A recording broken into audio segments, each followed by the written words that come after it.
natutuhan kapag lagi kaming nakikinig sa klase. Tumatalas din ang ating pandinig dahil dito. At talagang matututo tayo. O kaya kapag nasa loob na kayo ng classroom at nag-uumpisa na ang klase, always Stop, look, and listen! very good. O, sige, start na tayo sa Bible story.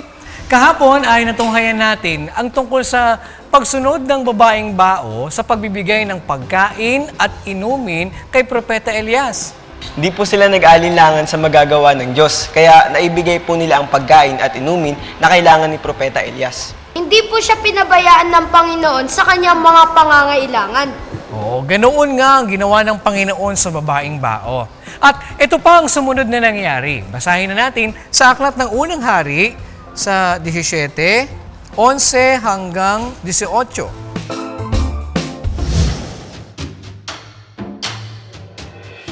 At nang siya'y yumayaon upang kumuha, tinawag niya siya at sinabi, "Dalhan mo ako, isinasamo ko sa iyo ng isang subong tinapay sa iyong kamay.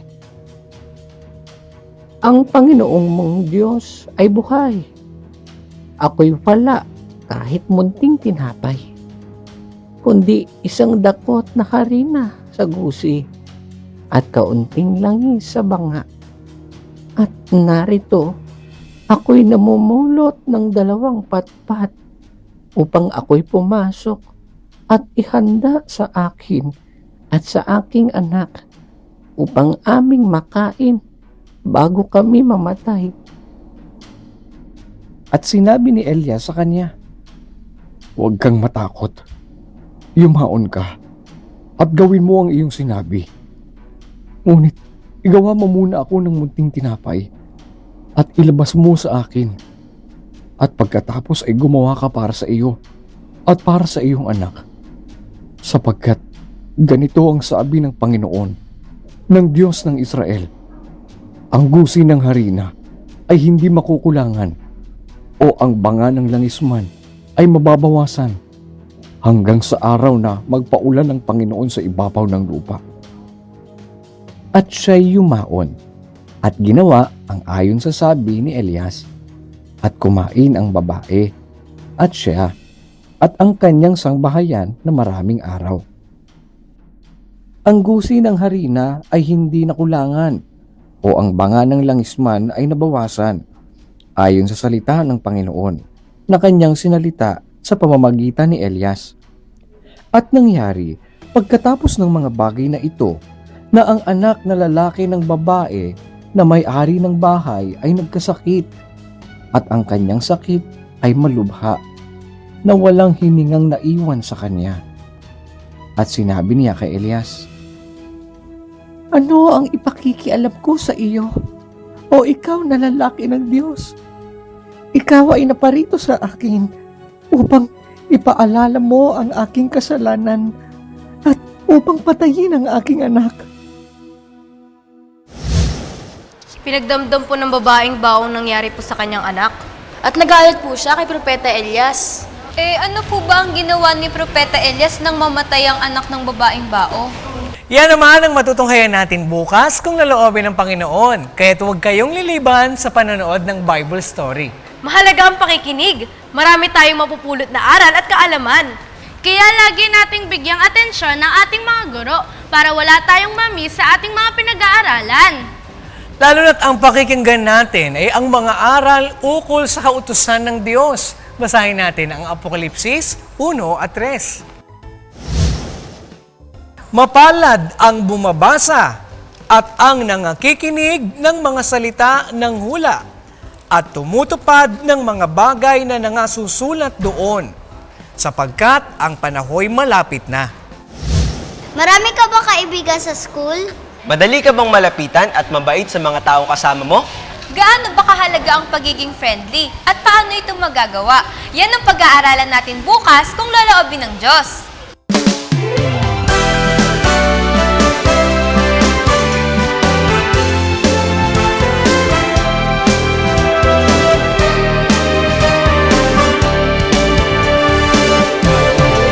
Nasasabi, mag-aral muli, mula pagpasok hanggang pag-uwi. kaisipan kong palagi ang pag-aaral. Matagal ding di tayo nagkita at ngayon nga'y balik eskwela. Magkakasama sa ligaya ng pag-aaral. Ang karunungan ay ating kailangan, ang edukasyon lunas sa kamangmangan. Ngunit higit sa lahat ay ang aral ng Diyos na gabay sa kabutihan.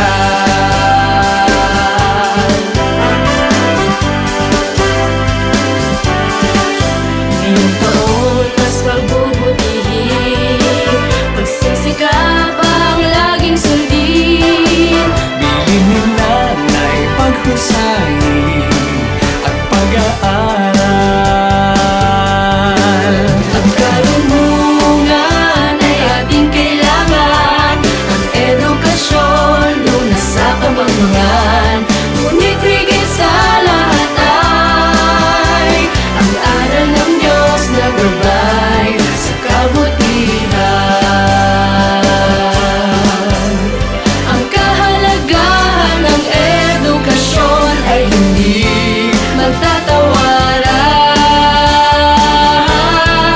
Ang karunungan ay ating kailangan, ang edukasyon lunas sa kamangmangan. Ngunit higit sa lahat ay ang aral ng Diyos na gabay sa kabutihan. Ang karunungan ay ating kailangan, ang edukasyon lunas sa kamangmangan. Ngunit higit sa lahat ay ang aral ng Diyos na gabay sa kabutihan. Sa kabutihan. Ang aral ng Diyos sa kabutihan.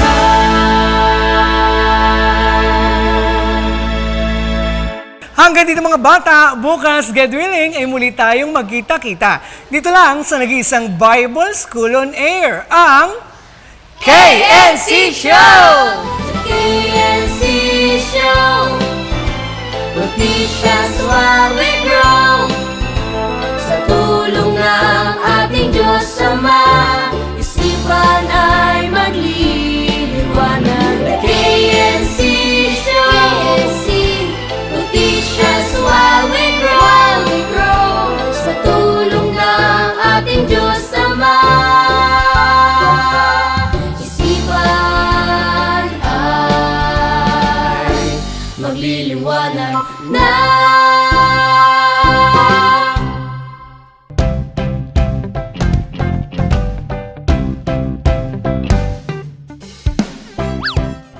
At yan ang ating verse of the day.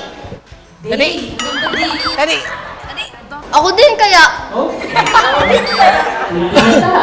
At talagang matututo At talagang matututo tayo. At talagang matututo tayo. May lambing sa dulo.